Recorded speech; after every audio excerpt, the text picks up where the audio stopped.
ലോകം കാത്തിരുന്ന ആ രഹസ്യപ്പെട്ടി തുറന്നിരിക്കുകയാണ്. ജെഫ്രി എപ്സ്റ്റീൻ എന്ന കുപ്രസിദ്ധ ലൈംഗിക കുറ്റവാളിയുടെ കേസുമായി ബന്ധപ്പെട്ട ആയിരക്കണക്കിന് രേഖകൾ പുറത്തുവന്നു കഴിഞ്ഞു. അമേരിക്കൻ പ്രസിഡന്റ് ഡൊണാൾഡ് ട്രംപ് മുതൽ വമ്പൻ സെലിബ്രിറ്റികൾ വരെ ഈ ലിസ്റ്റിലുണ്ടെന്ന് കേട്ടപ്പോൾ എല്ലാവർക്കും ഒരു ആകാംക്ഷ. പക്ഷേ ലിസ്റ്റിൽ പേരുള്ളവരെല്ലാം കുറ്റവാളികളാണോ, അതോ ഇതൊരു വലിയ മിസ്ഇൻഫർമേഷൻ ട്രാപ്പാണോ?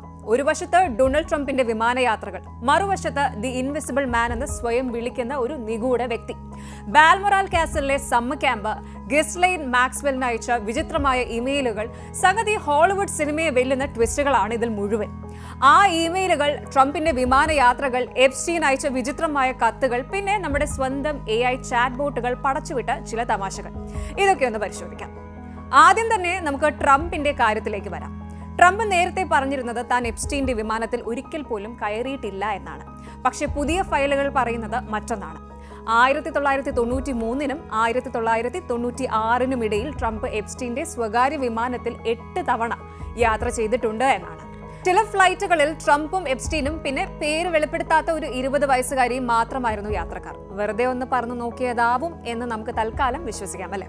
ഇതിനൊപ്പം ട്രംപിന്റെ മക്കളായ എരിക്കും ടിഫാനിയും ഒക്കെ ഈ വിമാനത്തിൽ കയറിയതായും രേഖകൾ പറയും. പക്ഷെ ഒരു കാര്യം പ്രത്യേകം ശ്രദ്ധിക്കണം, ഇതിലെവിടെയും ട്രംപ് ഒരു കുറ്റം ചെയ്തതായി തെളിവില്ല. വെറും ഫ്രണ്ട്ഷിപ്പ് മാത്രമാണ്. ഇനി നേരത്തെ പറഞ്ഞ ഈ ഇൻവിസിബിൾ മാൻ ആരാണ്?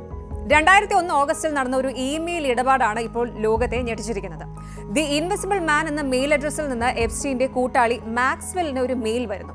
അതിൽ പറയുന്നത് ഇങ്ങനെയാണ്: ഞാനിപ്പോൾ രാജകുടുംബത്തിന്റെ ബാൽമൊറാൽ സമ്മർ ക്യാമ്പിലാണ്.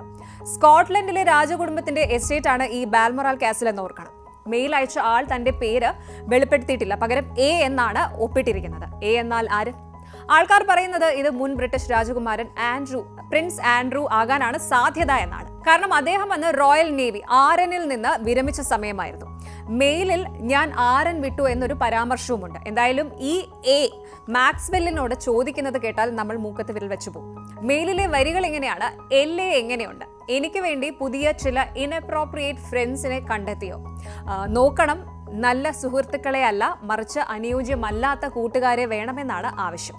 ഇതിന് മാക്സ്വെൽ നൽകിയ മറുപടി അതിലും രസം: ക്ഷമിക്കണം, എനിക്ക് അപ്രോപ്രിയേറ്റ് ആയ സുഹൃത്തുക്കളെ മാത്രമേ കണ്ടെത്താൻ കഴിഞ്ഞുള്ളൂ എന്ന് അവർ മറുപടി നൽകി. ഉടനെ നമ്മുടെ A തിരിച്ചടിച്ചു, ഡിസ്ട്രോട്ട്, അതായത് അദ്ദേഹം വലിയ നിരാശയിലാണ് അത്രേ.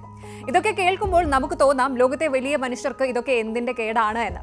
പക്ഷേ ഈ രേഖകളൊന്നും ആ വ്യക്തി കുറ്റവാളിയാണെന്ന് നേരിട്ട് തെളിയിക്കുന്നില്ല. വെറും സൗഹൃദ സംഭാഷണങ്ങൾ മാത്രമായിട്ടാണ് കോടതിയിൽ വരുന്നത്. ഇനി ഇതിനിടയിൽ വന്ന ഒരു വലിയ ട്വിസ്റ്റ് ഉണ്ട്. എപ്സ്റ്റീൻ മരിക്കുന്നതിന് മുൻപ് ലാരി നാസർ എന്ന മറ്റൊരു കുറ്റവാളിക്ക് ഒരു കത്ത് എഴുതിയത്രേ. അതിൽ പറയുന്നത് ഇങ്ങനെയാണ്: നമ്മുടെ പ്രസിഡന്റിന് യുവതികളായ, അതായത് ന്യൂബൈൽ ഗേൾസിനോട് വലിയ താല്പര്യമാണ്. കേട്ടപാടെ സോഷ്യൽ മീഡിയ ഇതങ്ങ് ഏറ്റെടുത്തു. പക്ഷേ അവിടെയാണ് അടുത്ത ട്വിസ്റ്റ്. അമേരിക്കൻ നീതിന്യായ വകുപ്പ് ഡിപ്പാർട്ട്മെന്റ് ഓഫ് ജസ്റ്റിസ് പരിശോധിച്ചപ്പോൾ സംഗതി പച്ചക്കള്ളം. ആ കത്ത് ഫേക്ക് ആണ്. എപ്സ്റ്റീന്റെ കൈയക്ഷരമേ അല്ലാതെ പോസ്റ്റ് മാർക്ക് ചെയ്ത ഡേറ്റ് പോലും അദ്ദേഹം മരിച്ചതിന് ശേഷമുള്ളതാണ്. എപ്സ്റ്റീൻ മരിച്ചിട്ടും അദ്ദേഹത്തിന്റെ പേരിൽ വ്യാജ കത്ത് എഴുതാൻ ആളുണ്ടല്ലോ എന്നാണ് ഇവിടുത്തെ അത്ഭുതം.